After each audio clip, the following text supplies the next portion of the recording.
একটি প্রশ্ন করি, আপনার কেমন লাগবে যদি আপনার পকেটের টাকা আর কোনোদিনও শেষ না হয়? আপনার সকল আর্থিক দুশ্চিন্তা চলে যায়? আচ্ছা, ভাবুন তো এমন একটা ব্যাংকের ব্যবস্থার কথা যেখানে আপনি সেই ব্যাংক থেকে লোন নিলে এবং সেই ব্যবসায় যদি কোনো লস হয় আপনার, তবে সেই লস ব্যাংকও আপনার সাথে শেয়ার করবে। কিংবা ভাবুন এমন একটি দেশের কথা যেখানে তেল, গ্যাস বা খনির মতো প্রাকৃতিক সম্পদ কোনো একজন মালিকের অধীনে থাকবে না বা কোনো প্রাইভেট কোম্পানির অধীনে থাকবে না, যারা একচেটিয়া ব্যবসা করে মানুষের রক্ত শুষে নিবে। বরং এই প্রাকৃতিক গ্যাস, তেলের প্রফিট পুরো দেশের সাধারণ মানুষের পেছনে খরচ হবে।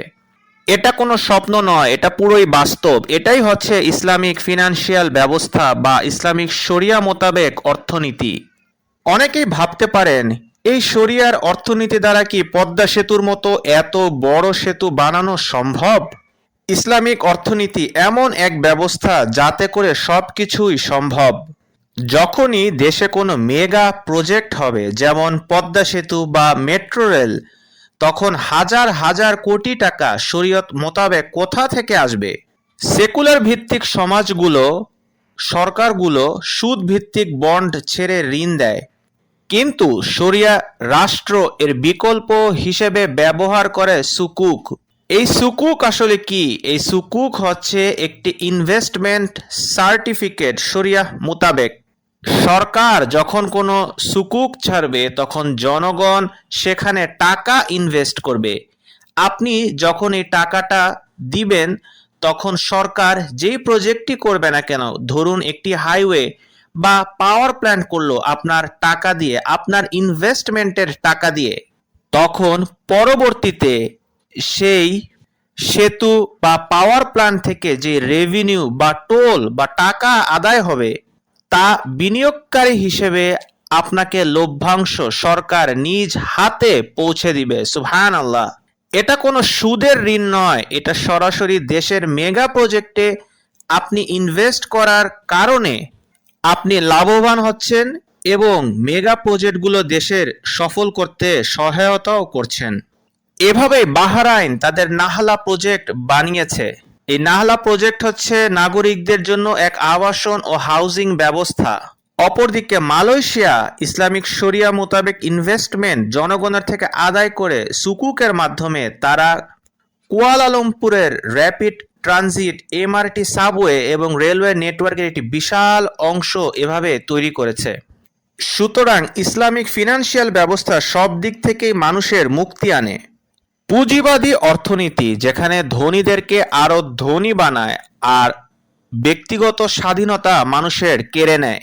ইসলামিক শরিয়ার ফিন্যান্স সিস্টেমের মূল ভিত্তি হচ্ছে টাকা শুধু ধনীদের পকেটে ঘুরপাক খাবে না, এই টাকা সমাজের শেষ মানুষটা পর্যন্ত পৌঁছাতে হবে। কিন্তু আধুনিক যুগে এসে এটা কি আদৌ বাস্তবসম্মত? কিভাবে চলে একটি ইসলামিক রাষ্ট্রের অর্থনীতি? চলুন আজ একদম সহজ ভাষায় জেনে নেওয়া যাক এর স্তম্ভগুলো। ইসলামিক শরিয়াতে ব্যাংক কোনো ঋণদাতা নয়, ব্যাংক হলো আপনার ব্যবসায়িক পার্টনার। সহজ কথায় ব্যবসা, আপনার যে ব্যবসা সেখানে ব্যাংক ইনভেস্ট করবে, লাভ হলে চুক্তি অনুযায়ী ব্যাংক এবং আপনি দুজনে ভাগ করে নেবেন, আর লস হলে বিনিয়োগের অনুপাত মতো আপনি আর ব্যাংক লসের ভাগিদারও হবেন।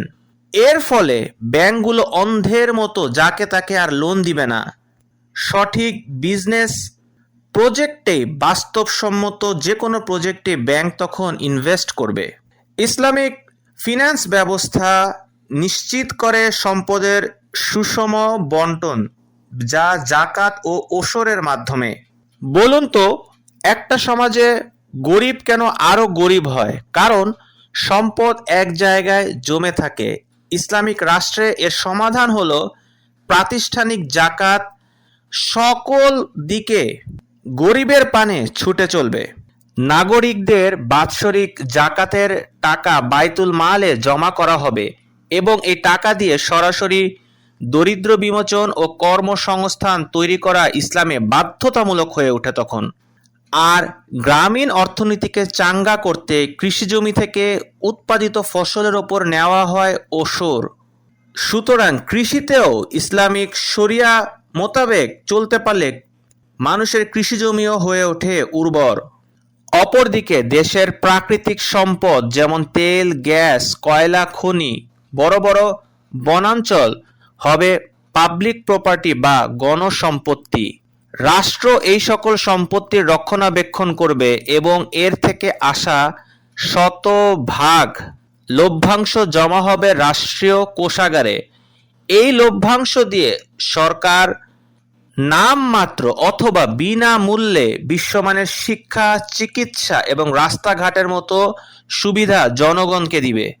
বর্তমান সেকুলার অর্থনীতিতে শেয়ার বাজার নামক ফটকাবাজি ইসলামিক অর্থনীতিতে নেই। সেকুলার অর্থনীতিতে যেখানে বাস্তবে কোনো পণ্য ছাড়াই দামের ওঠানামার উপর বাজি ধরে বিলিয়ন বিলিয়ন ডলার, আর এটাই তো অবৈধ। কিন্তু ইসলামে প্রত্যেকটি সম্পদের পেছনে একটি বাস্তব অর্থ এবং সম্পদ থাকতে হবে। প্রতিটি টাকার পেছনে থাকতে হবে একটি বাস্তব এবং শক্ত সম্পদ বা ট্যাঞ্জিবল অ্যাসেট। ইসলামিক এই অর্থনীতিকে না মানার কারণে 2008 সালে গ্লোবাল ইকোনমিক ক্রাইসিস, বড় বড় অর্থনৈতিক প্রতিষ্ঠান ধস নেমেছিল। শরিয়া আইনে অদৃশ্য টাকার কোনো স্থান নেই। পশ্চিমা বিশ্বের লোকেরা কম্পিউটার স্ক্রিনের বাটনে টিপ দিয়ে টাকা পাঠালেই শরিয়ার দেশ তাকে পণ্য দিবে এমন নয়। শরিয়ার মূল ভিত্তি হচ্ছে অর্থের পেছনে শক্তভাবে দাঁড়িয়ে থাকবে কোনো বাস্তব সম্পদ। ধরুন কোনো পশ্চিমা বিশ্বের কোনো দেশ আপনার শরিয়া আইনের দেশ থেকে একটি $1 কোটি মূল্যের পণ্য নিল, কিন্তু ওই পশ্চিমা বিশ্বের ওই দেশটি $1 কোটি মূল্য মাত্র কম্পিউটারের বাটন চিপে আপনার দেশের সার্ভারে পাঠিয়ে দিবে, কিন্তু বাস্তবে কিন্তু আপনি এই টাকা হাতেও ধরতে পারবেন না। তাহলে শরিয়া রাষ্ট্র হিসেবে আপনার করণীয় কি?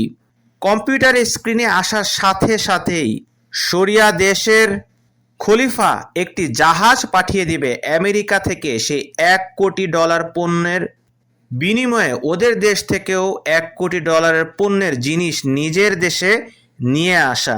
এটাই হচ্ছে বাস্তব সম্পদ। কিন্তু এই সেকুলার বিশ্বে তা হচ্ছে না। হাজার হাজার পণ্য এ দেশ থেকে ও দেশে চলে যাচ্ছে, কিন্তু বাস্তব কোনো টাকার বিনিময় সেখানে নেই।